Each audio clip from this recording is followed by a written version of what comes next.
are continuing to present the testimonies about the differences between the Macedonians and the Greeks, given from the Roman historian Justin, who lived between the 2nd and 4th century. When writing about Alexander's stay in Egypt and while visiting a local oracle, Justin says, "A response was also given by the oracle to his attendants, that they should revere Alexander as a god and not as a king. Hence, it was that his haughtiness was so much increased, and a strange arrogance arose in his mind, the agreeableness of demeanor which he had contracted from the philosophy of the Greeks and the habits of the Macedonians being entirely laid aside." This prophecy is referring to the event when an oracle in Egypt told Alexander he was the son of God, and he himself should be treated like a god. This was completely acceptable in the current Egyptian tradition, according to which the pharaohs were treated as kings and gods at the same time. But this was weird and unacceptable for the Macedonians and the Greeks, for whom Alexander was and remained to be treated just as a king and a normal human being. However, Justin clearly separated these two nations. In his 12th book, Justin describes the Greek rebellion against the Macedonian power. It began right after Alexander the Great of Macedon left to conquer Asia. Here we read, "After the departure of Alexander from Macedonia, almost all Greece, as if to take advantage of the opportunity for recovering their liberty, had risen in arms." It is absurd how, even knowing these clear articulations, some people can still claim that the ancient Macedonians were Greeks.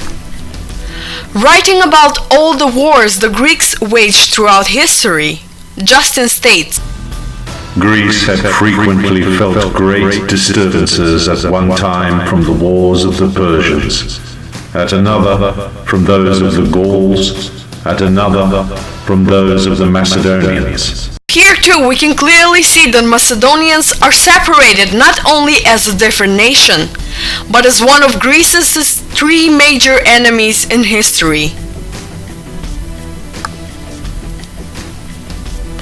Justin also writes about the Macedonian-Roman wars led by the Macedonian king Philip V. He stresses that the Greeks used this opportunity and allied with the Romans to rebel against the Macedonian power. Here we read, "Not long after, too, the whole of Greece, stimulated by confidence in the Romans and the hope of recovering their ancient liberty to rise against Philip, made war upon him." Furthermore, Justin is even more decisive, saying, "Philip, on the other hand, allowed that he might be induced to submit to the Romans, but that it was intolerable that the Greeks, who had been subdued by his ancestors Philip and Alexander, and brought under the yoke of the Macedonian Empire, should dictate articles of peace to him as if they were conquerors." We are interested in how the present-day Greek propaganda reacts to these statements. Justin mentions the Macedonians and the Greeks separately too, when he says, "The rising power of the Romans would swallow up the ancient empire of the Greeks and the Macedonians." Writing about the history of the Jews, he mentions the dynasty Seleucids as Macedonian dynasty. This evidence is very important because of the following. It is well known that after the fall of Alexander the Great's empire, Macedonian dynasties, still ruled the remaining parts of it.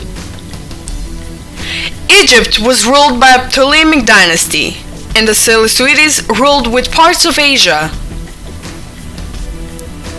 However, we already mentioned that today a great number of historians call these dynasties Greek, even though they were founded by Macedonians, and so were their future rulers. These untrue claims are opposing the statements made by the ancient authors, who clearly described and called these dynasties Macedonian.